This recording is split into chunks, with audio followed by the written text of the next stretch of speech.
همداران عزیز سلام علیکم. امروز 8 سپتامبر سال 2025 است.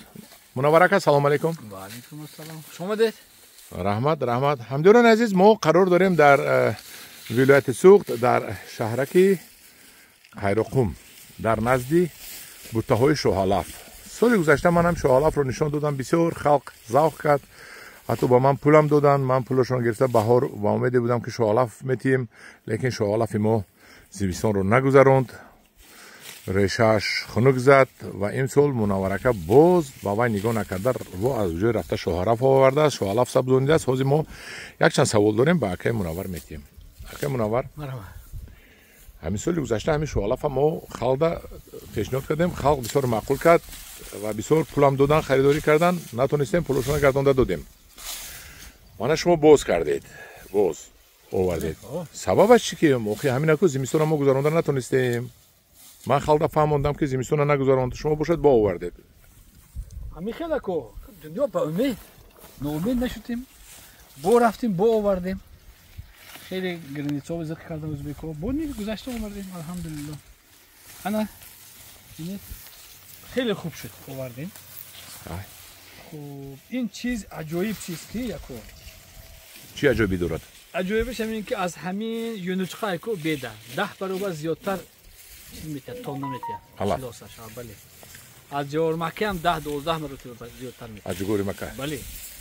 یک عجایب چیز نبینید، یک تا بیخچه آورده میشنونید، یک بیخچه مایده چه ها.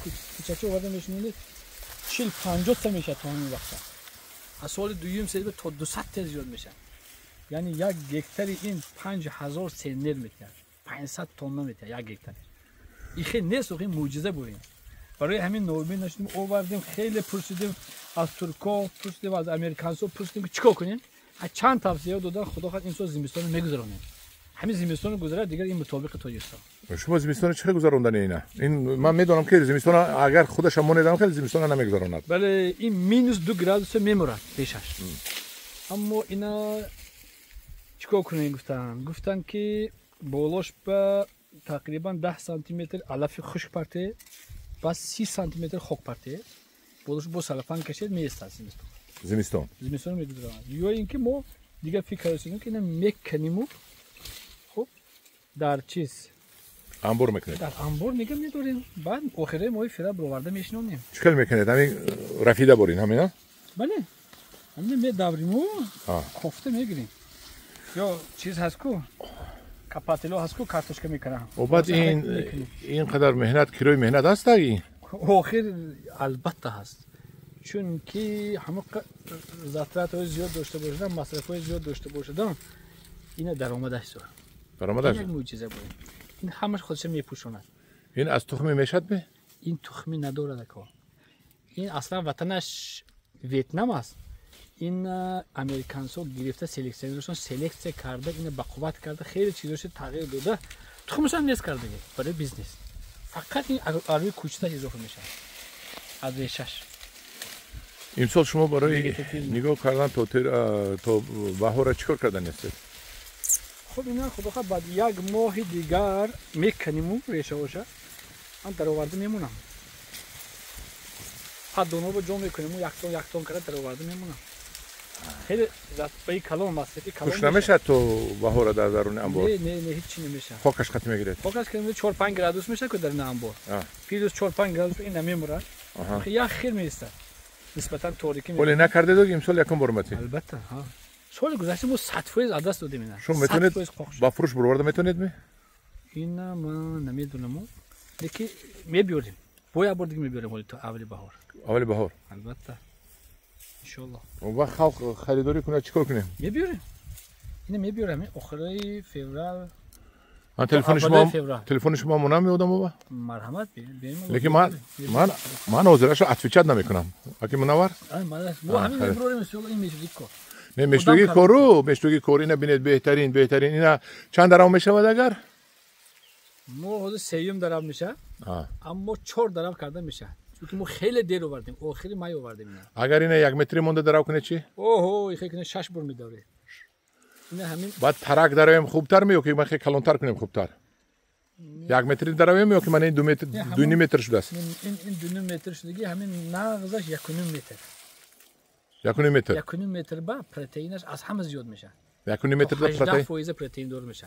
اگر 1.5 متر بدورید. اینا گو نغز میخورد.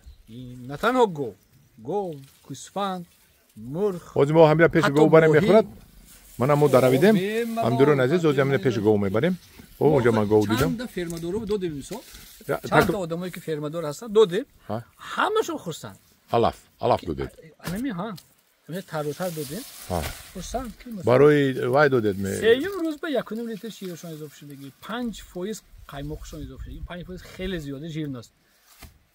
همین یگانه همین کمبودی همین شوالف این که این زمستون قیند نگهداریش تو بهار هر یک چیز خوبه کمبودی میشه.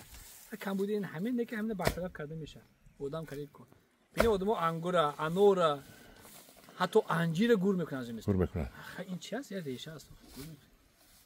همدوران عزیز در حقیقت شوهالف من سالی گذشته چقدر تشویقات کردم در حولی خودم هم تشویقات کردم شوهالف این شوهالف در حقیقت شوه علف است لیکن همین کمبودی که گذراندن زمستونش قند است اگر کدامی 10 ساعتی 20 ساعتی کند و آسان گرفته گور کند یا که آسان کو انبار برد و بهار ماند این کیروی مهنت است کیروی همین کار رو انجام دادن است همدوران عزیز من 20 سوتیق خودم اینجا 20 سوتیق اینا همش کنده میدورید نگفتید البته همه همینا کنده میدورن انم کن شدیم از من برای خودم گرفتم که منم برده یک شنوده وای کنم سنجش کنم منه کنی اکا یک تا کنه این طرف خطی خوکش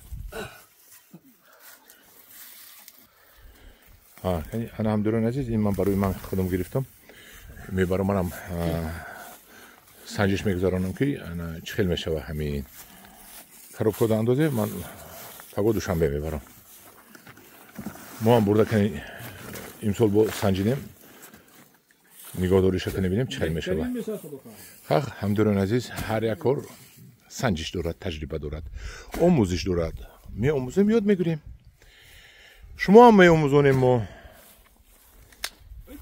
روسیش میگوید نمیخواهید یاد میتیم چی؟ نمیدانید یاد میتیم نمیخواهید مجبور میکنیم یاد میگیرید در پناه خدا باشید